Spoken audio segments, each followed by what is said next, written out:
27th, 1961. Mr. Chairman. Briley, by the way. Ladies and gentlemen, I appreciate very much your generous invitation to be here tonight.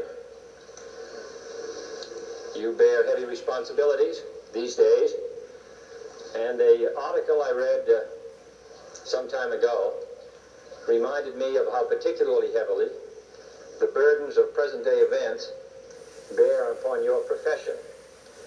You may remember that in 1851, New York Herald Tribune, under the sponsorship and publishing of Horace Greeley, employed as its London correspondent an obscure journalist by the name of Karl Marx. We are told I don't know who Karl Marx is. correspondent Marx, stone broke, and with a family ill, Stone broke doesn't mean that. I don't know. constantly appealed to Greeley, Briley. managing editor Charles Dana, for an increase in his munificent salary of $5 per installment. Mispronouncing my name, A Briley. salary which he and Ingalls ungratefully labeled as the lousiest petty bourgeois cheating. But when all his financial appeals were refused, Marx looked around for other means of livelihood and fame, eventually terminating his relationship with the Tribune and devoting his talents full-time to the cause that would bequeath to the world the seeds of Leninism, Stalinism, revolution, and the Cold War. If only this capitalistic New York newspaper had...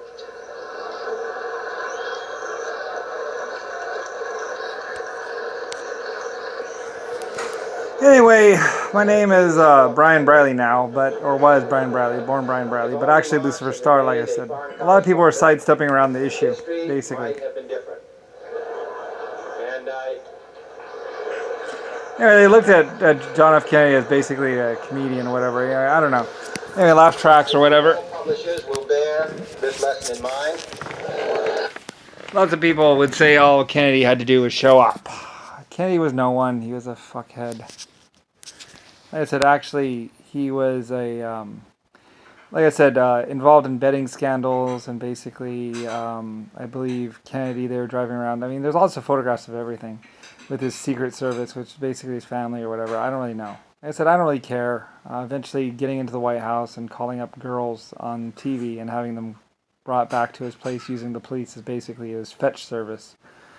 You know, I said later on, a newlywed couple would be in Vegas or somewhere like that, and the limousine would drive by, and basically they picked up the newlyweds and I believe a couple of the other girls maybe, and took them out to a ranch house somewhere, and basically proceeded to take the men away from them, or have the men go smoke or something like that while they raped the women and had sex with the women, basically.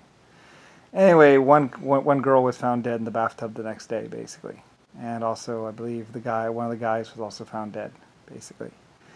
Anyway, like I said, not exactly, and of course that was considered national security, top secret, you know, and all that other stuff. And like I said, anyway though, but you know, I mean, like I say, not exactly a good thing. And then there's J. Edgar Hoover, blah blah blah. You mean a vacuum cleaner salesman? Yeah, that was a vacuum cleaner salesman, basically. He sold Hoover vacuums, or whatever. Hoover Dam, basically. The Hoover Dam was a mining operation, and basically, they made vacuum cleaners with the metal and stuff like that. I believe it was a German or something like that. Anyway.